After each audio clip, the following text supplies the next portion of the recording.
Yes. In these very, very troubled times of radical Islamic terrorism. Even her former Secret Service agent, who's seen her under pressure and in times of stress, has stated that she lacks the temperament and integrity to be our president.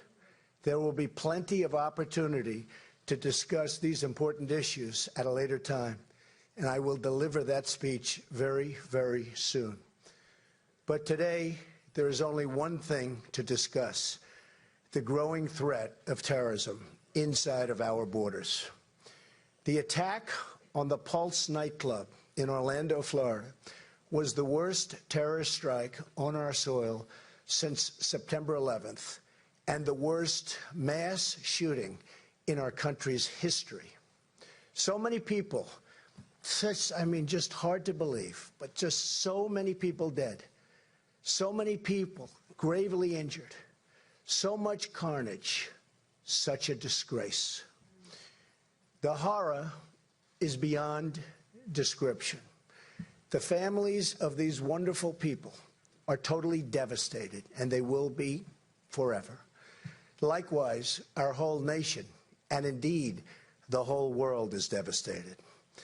We express our deepest sympathies to the victims, the wounded, and their families.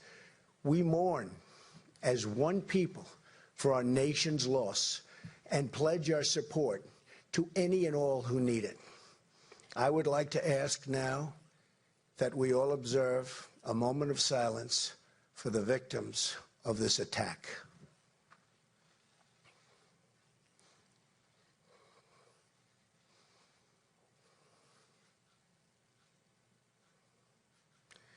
Thank you.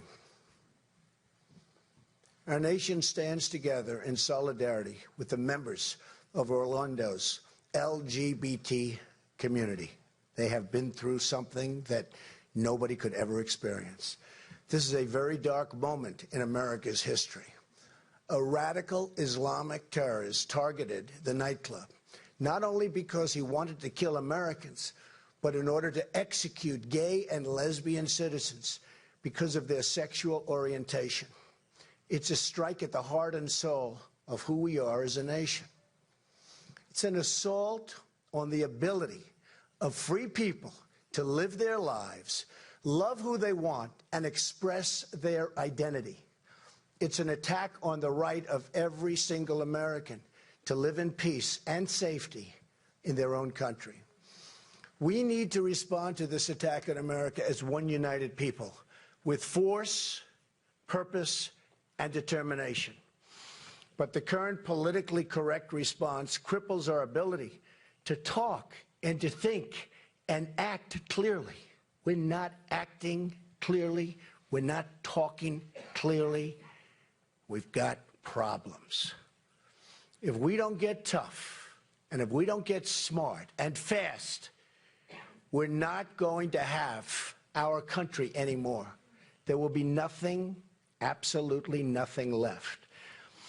The killer, whose name I will not use or ever say, was born an Afghan of Afghan parents who immigrated to the United States. His father published support for the Afghan Taliban, a regime which murders those who don't share its radical views, and they murdered plenty.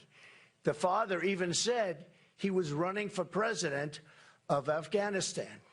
The bottom line is that the only reason the killer was in America in the first place was because we allowed his family to come here.